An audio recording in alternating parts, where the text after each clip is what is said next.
حامدا ومصليا أما بعد فأعوذ بالله من الشيطان الرجيم بسم الله الرحمن الرحيم إن الذين يغضون أصواتهم عند رسول الله أولئك الذين امتحن الله قلوبهم للتقوى لهم مغفرة وأجر عظيم صدق اللہ العظیم۔ ہم نے ہر دور میں تقدیس رسالت کے لیے تقدیس رسالت کے لیے وقت کی تیز ہواؤں سے بغاوت کی ہے، توڑ کر سلسلہ رسم سیاست کا طلسم،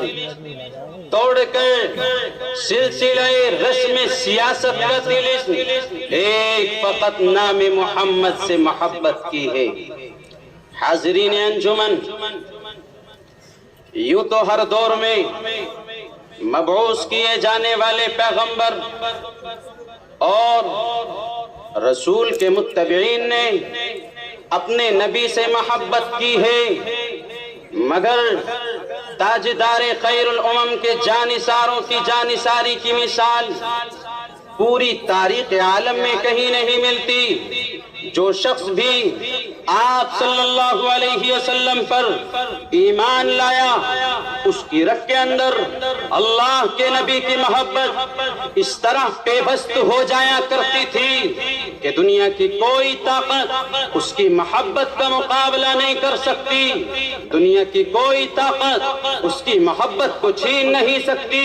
ایک ادنا سے ادنا صحابی پیغمبر جس کا حضور سے کوئی رشتہ نہیں، جس کا حضور سے کوئی خاندانی تعلق نہیں، لیکن جب وہ ایمان لے آتے اور اپنی زبان سے محمد الرسول اللہ صلی اللہ علیہ وسلم کی رسالت کا اقرار کر لیتے تو وہ حضور کا اس طرح دیوانہ اور سچا عاشق بن جاتے تھے، ایسا نشہ چڑھ جاتا تھا کہ دنیا کی ساری مصیبتیں، دنیا کی ساری قرابتیں ان تمام صحابہ اکرام کے لیے ہیچ ہو جایا کرتی تھی۔ اب صرف صحابہ اکرام کی زبان پر ایک ہی نام کی رٹ لگی ہوئی تھی، وہ نام جناب محمد عربی صلی اللہ علیہ وسلم ہے۔ صحابہ کہتے تھے کیا قانون ہوگا تو صرف محمد صلی اللہ علیہ وسلم کا ہوگا، اب طریقہ ہوگا تو صرف محمد صلی اللہ علیہ وسلم کا ہوگا، اب حکم چلے گا تو صرف محمد صلی اللہ علیہ وسلم کا چلے گا۔ کلمہ پڑھنے کے بعد وہ محمد صلی اللہ علیہ وسلم کے سچے غلام بن جایا کرتے تھے اور خون کے آخری قطرے تک غلامیت میں کوئی شکن نہیں آتی تھی۔ یہی وہ بے مثال محبت تھی حضور کی جس نے ذرہ کو آفتاب بنا دیا، ہاں ادنا کو اعلیٰ بنا دیا۔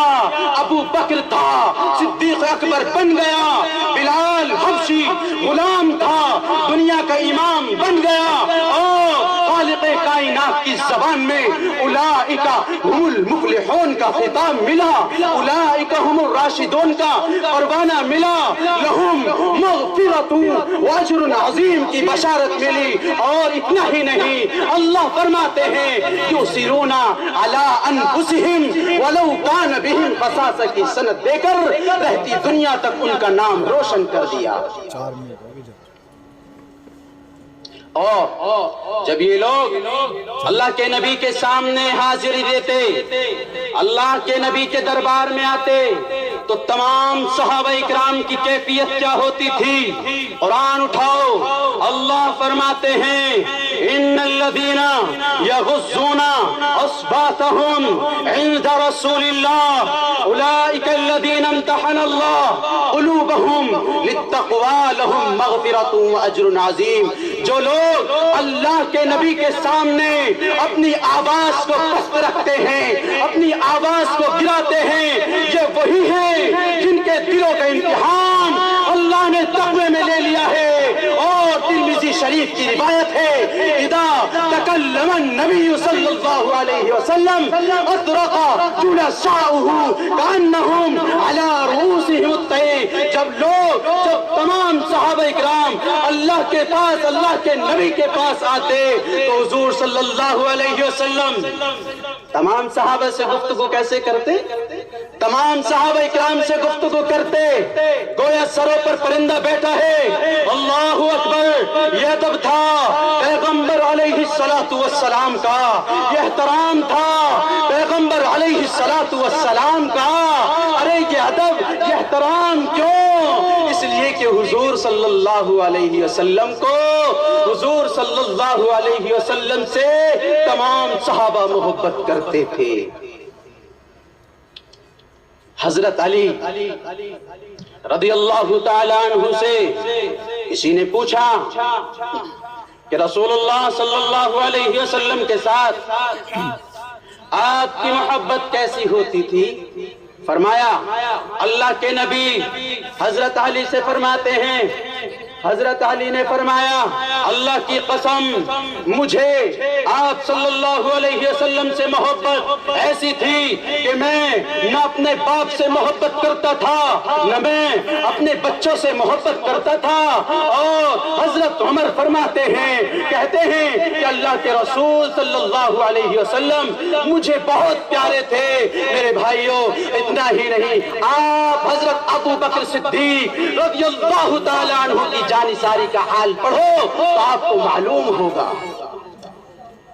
جب لات و عزا کی پجاریوں نے اللہ کے لاڈلے نبی رحمت للعالمین کو ہجرت پر مجبور کر دیا، آپ صلی اللہ علیہ وسلم رات کی تاریکی میں اپنے یار ابو بکر کو ساتھ لے کر اپنے محبوب وطن مکہ المکرمہ کی سرزمین سے کوچ فرما گئے اور فرمایا اے ابو بکر میرے ساتھ چلو. حضرت ابو بکر ساتھ چلتے ہیں. راستہ تاریک تھا، زمین پتھریلی تھی. جب آپ چلتے تو آپ کے قدم مبارک کو نوکیلے پتھروں سے چوٹ لگتی. یہ دیکھ کر عاشق رسول حضرت ابو بکر کا کلیجہ پھٹ پڑتا ہے. بےتاب ہو کر حضرت ابو بکر اپنے کندھے پر بٹھا لیتے ہیں اور غار ثور تک پہنچتے ہیں. آپ علیہ الصلوۃ والسلام نے غار ثور میں ٹھہرنے کا ارادہ ظاہر فرمایا. آپ علیہ الصلوۃ والسلام نے غار ثور میں ٹھہرنے کا ارادہ ظاہر فرمایا. آپ وہاں ٹھہرے. حضرت ابو بکر نے صفائی کی، غار ثور کو صاف کیا. اللہ تبارک و تعالیٰ نے وہاں اور اللہ تبارک و تعالیٰ کے رسول جناب محمد عربی صلی اللہ علیہ وسلم نے وہاں آرام کیا. میں اپنی بات کو یہی ختم کر رہا ہوں. وما علینا الا البلاغ.